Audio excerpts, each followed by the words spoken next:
What's up, guys? It's me, the Pussy Boss, the Pussy Boss. That's right. I used to go by the name of Victoria Lynn, but I have thrown that out the door. Season 2, call me Pussy Boss or don't talk to me at all. That's right, I said it. So, what the fuck is up? It's WAP week. That's right, wet ass pussy week or dry ass pussy week, whatever floats your boat. You know what? Don't worry about it, ladies, because not everyone's pussy is the same. Okay, so that's why I got these Pussy Boss tips for you. Because the truth is that I know that you don't always have a wet pussy. And I also know that sometimes your pussy can actually be too wet. Like, have you had sex before where it's so wet that's like it's slipping and sliding? And I mean, if they ain't got a really thick dick, it's really slipping and sliding. Anyways. Oh, it's such a hard life I live. So I figured I'd find some tips for you, some tips on how to help vaginal dryness. Now, of course, I'm all into natural remedies, you know what I'm saying? Like, obviously, I do not fuck with, well, actually, I was going to say I'm all organic and shit, but then I'm like, I put tampons on my vagina. And if you don't know, tampons are really bad for you. But I'm scared to put a cup because, well, I think I will make a mess. And if you have or haven't listened to my period week, you should check it out because there's a lot of stories there. Anyways, as I was saying, here are a couple tips for you as far as if you have a little bit of dryness in your vagina. That word is so funny. Vagina. I like pussy better, but I guess that one's kind of like rude. Rude and crude, Victoria. I'm sorry. Rude and crude, Pussy Boss. Bitch. Slap myself. Tip number 1. So wild yams are often marketed, at least, as a natural source of estrogen. There's no actual evidence behind this, but yams are said to increase estrogen levels and have effect on vaginal dryness. So there are creams that you can buy.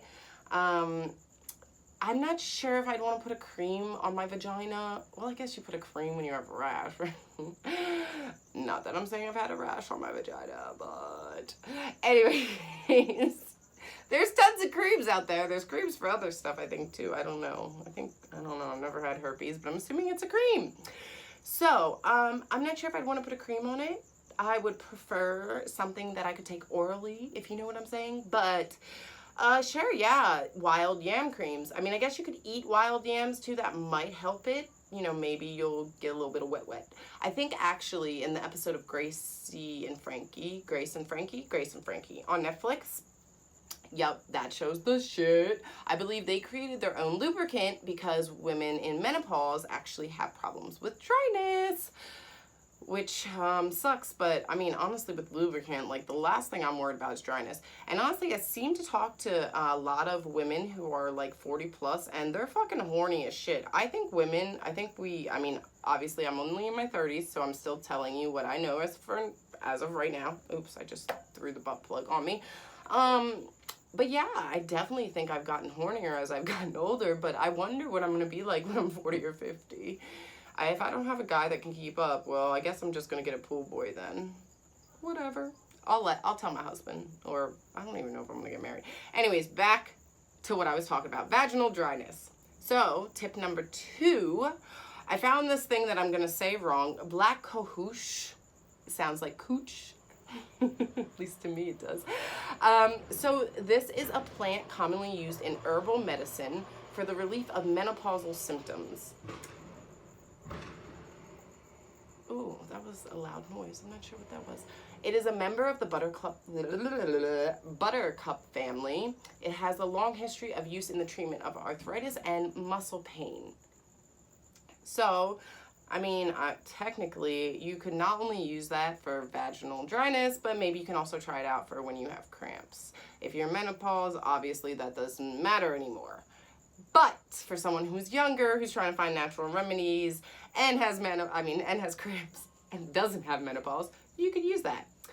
There's no scientific support, of course, behind that, but it says that it does contain the herb does help with vaginal dryness.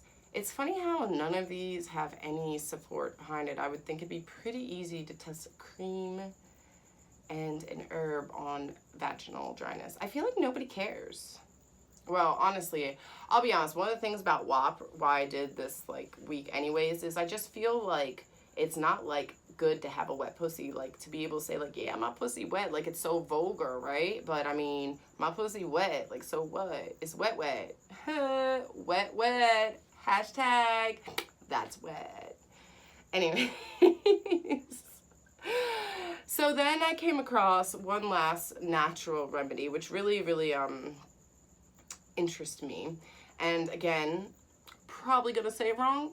Don't care. It's called Kudzu, K-U-D-Z-U.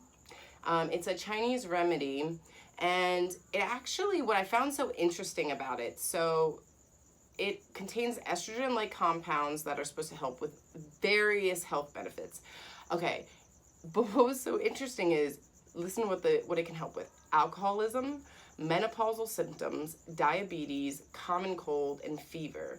Now, none of these have actually been clinically proven because I feel like anything that's natural organic is never actually tested in science for whatever reason.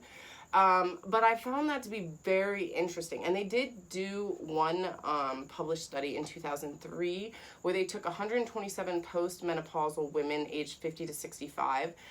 They were going to receive hormone replacement therapy, the Kudzu supplements, or no treatment for 3 months. And the Kudzu study members actually showed improvement in cognitive function and attention span. And it also showed that an extract in a capsule in a daily form helped alleviate vaginal dryness in postmenopausal women, which I thought was very interesting.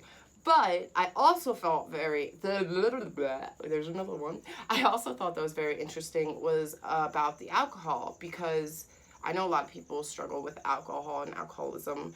And so anything that can help that, I find it interesting. It says it actually is helpful in reducing alcohol intake as well. They did perform an experiment on heavy drinkers, and they found the people who took these capsules 7 days prior to the experiment were drinking an average of 1.8 beers in 90 minutes versus before they took them when experienced, they were drinking 3.5 beers in 90 minutes. So that's about half, in a sense. In a good day, it's about half. But I just find that very interesting. So those were 3 of the supplements I found that are actually helpful towards vaginal dryness. But the truth is like vaginal dryness can also be caused by douching, which I'm not even gonna lie, guys, I used to be like a douche head. I loved to douche. And my gynecologist literally said, like, girl, you need to stop douching. You have natural shit in your vagina. Your vagina's fine. You're a very young, pink vagina girl. So stop douching so much. So douching, laundry detergents, soaps. They even say cigarette smoking.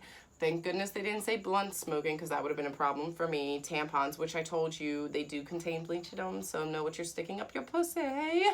And condoms, which sucks even more, okay? I mean, fucking condoms. Like, there's so many negative things about them, but there's so many positive things, I guess, too.